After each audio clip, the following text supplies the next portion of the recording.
Hello বন্ধুরা, welcome to only sports judo. এই ভিডিওতে ক্রিকেট আপডেটস আইপিএল নিয়ে কথা হলো। তো আইপিএলে মুম্বাই ইন্ডিয়ান্স ভার্সেস কেকেআর 31 তারিখ সন্ধ্যে 7:30 থেকে যে ম্যাচটা হতে চলেছে, তো সেই ম্যাচটা নিয়ে কিছুটা আলোচনা করব। তো সেই ম্যাচে দুই দলের লাইন আপস কীরকম হতে পারে, এছাড়া দুই দলের হেড টু হেড কীরকম, এছাড়া দুই দলের শক্তি দুর্বলতা, এই ব্যাপারগুলো নিয়ে একটু আলোচনা করে নেব।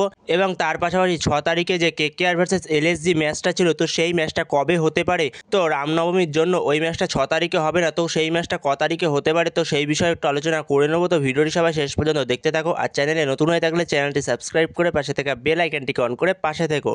তো প্রথমে যদি কেকেআর ভার্সেস এলএসজি ম্যাচটা নিয়ে কথা বলা হয়, তো কেকেআর ভার্সেস এলএসজি ম্যাচ যেটা 6 তারিখ হওয়ার কথা ছিল, 6ই এপ্রিল হওয়ার কথা ছিল রবিবার দিন, তো সেই ম্যাচটা 6ই এপ্রিল হবে না, যেহেতু রামনবমী রয়েছে, তো সেই কারণে 6ই এপ্রিল কলকাতায় সেই ম্যাচটা হবে না। সেই ম্যাচটা রিশিডিউল করে 8ই এপ্রিল করা হয়েছে। তো 8ই এপ্রিল দুপুর 3:30 থেকে সেই ম্যাচটা হবে, মানে মঙ্গলবার দিন দুপুর 3:30 থেকে ম্যাচটা হবে, মানে 8ই এপ্রিল দুপুর 3:30 থেকে মঙ্গলবার দিন ম্যাচটা হবে।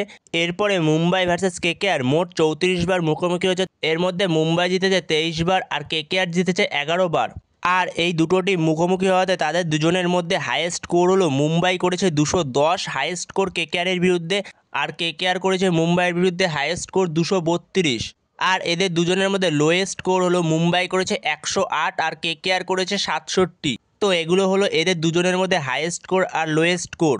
তো এরপরে মুম্বাই ভার্সেস কেকেআর, তো সেখানে দুটো টিমের মধ্যে খুবই হাড্ডাহাড্ডি একটা ম্যাচ হয় যখনই মুম্বাই কেকেআর খেলা হয় না কেন। তো সেখানে আগের বছর 2024 সালের আইপিএলে কেকেআর ভার্সেস মুম্বাই যে দুটো ম্যাচ হয়েছিল, তো দুটো ম্যাচের মধ্যেই কেকেআর দুটো ম্যাচে দুটোই জিতেছিল।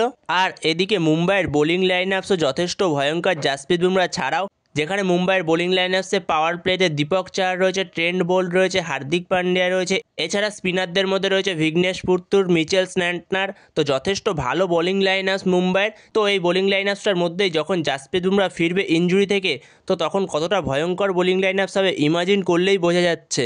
এছাড়াও মুম্বাইয়ের ব্যাটিং লাইনআপসও যথেষ্ট ভালো, যেখানে রায়ান রিকালটন রয়েছে, রোহিত শর্মা রয়েছে, তিলক ভার্মা রয়েছে, সূর্যা কুমার যাদব রয়েছে, উইল জ্যাক্স রয়েছে। তো যথেষ্ট ভালো ব্যাটিং লাইনআপ, যেখানে উইল জ্যাক্স সেও বোলিং করতে পারে। তো সেইখানে যথেষ্ট ভালো ব্যাটিং লাইনআপসও রয়েছে মুম্বাইয়ের কাছে। তো সেখানে মুম্বাইয়ের টিমটা যথেষ্ট কমপ্লিট একটা টিম, তো সেখানে সব জায়গাতেই মুম্বাইয়ের টিমটা যথেষ্ট ভালো এই মরশুমে। তো খুবই একটা ভালো টিম মুম্বাইয়ের এই মরশুমে। তো সেখানে মুম্বাইয়ের টিমটার কোনো জায়গাতেই সেরকম দুর্বলতা নেই খুব একটা। যেখানে আগের দিন ভিঘ্নেশ পুরতুর মাত্র ইয়ং একটা প্লেয়ার, তো সেখানে আগের দিন সে 3টে উইকেট নিয়েছিল চেন্নাইয়ের বিরুদ্ধে।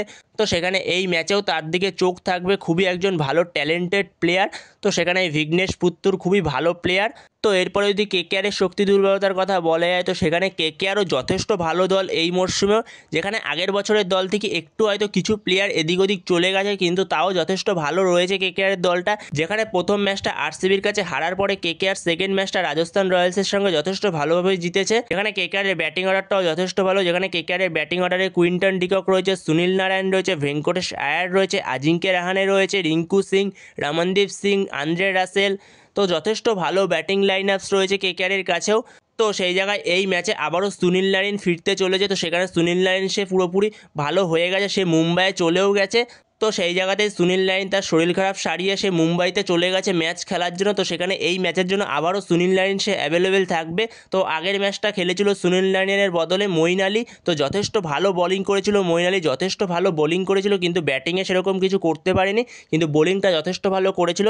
তো সেখানে এই ম্যাচে আবারও ফিরছে সুনীল নারায়ণ মঈন আলীর জায়গায়।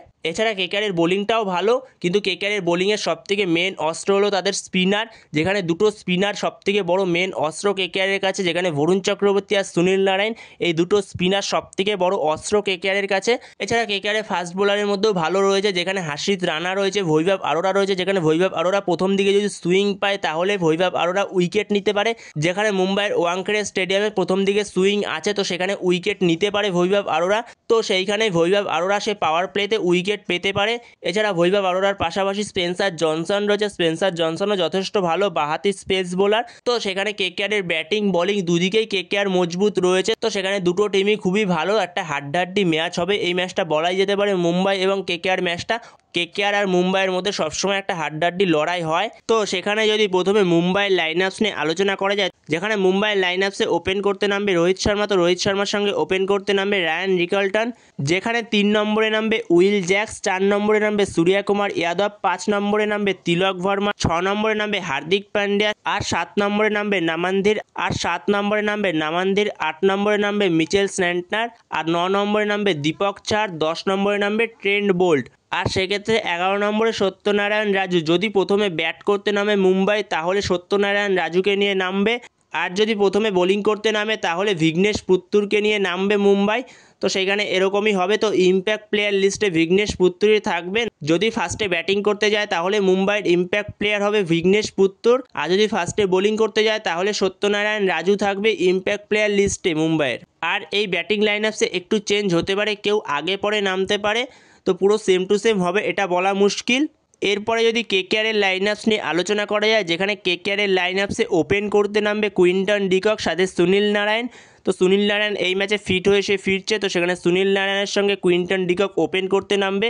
3 নম্বরে নামবে আজিঙ্কে রাহানে, 4 নম্বরে নামবে ভেঙ্কটেশ আয়ার, 5 নম্বরে নামবে রিঙ্কু সিং, 6 নম্বরে নামবে আন্দ্রে রাসেল, 7 নম্বরে নামবে রমনদীপ সিং, 8 নম্বরে নামবে হার্ষিত রানা, 9 নম্বরে নামবে স্পেন্সার জনসন, 10 নম্বরে নামবে বৈভব আরোরা, আর 11 নম্বরে নামবে বরুণ চক্রবর্তী। তো সেই জায়গাতে কেকেআর যদি প্রথমে ব্যাট করতে যায় তাহলে কেকেআরের ইম্প্যাক্ট প্লেয়ার লিস্ট থেকে আঙ্কিশ রঘুবংশী আসবে, যে নামবে আজিঙ্কে রাহানে আউট হওয়ার পরে 4 নম্বরে নামবে। সেই জায়গায় আঙ্কিশ রঘুবংশী তখন 4 নম্বরে নামবে আজিঙ্কে রাহানের পরে। তো সেক্ষেত্রে 5 নম্বরে তখন ভেঙ্কটেশ আয়ার, আর সেক্ষেত্রে তখন 6 নম্বরে রিঙ্কু সিং, 7 নম্বরে আন্দ্রে রাসেল, 8 নম্বরে হলো রমনদীপ সিং, 9 নম্বরে হার্ষিত রানা, 10 নম্বরে স্পেন্সার জনসন, আর 11 নম্বরে সেক্ষেত্রে বৈভব আরোরা নামবে।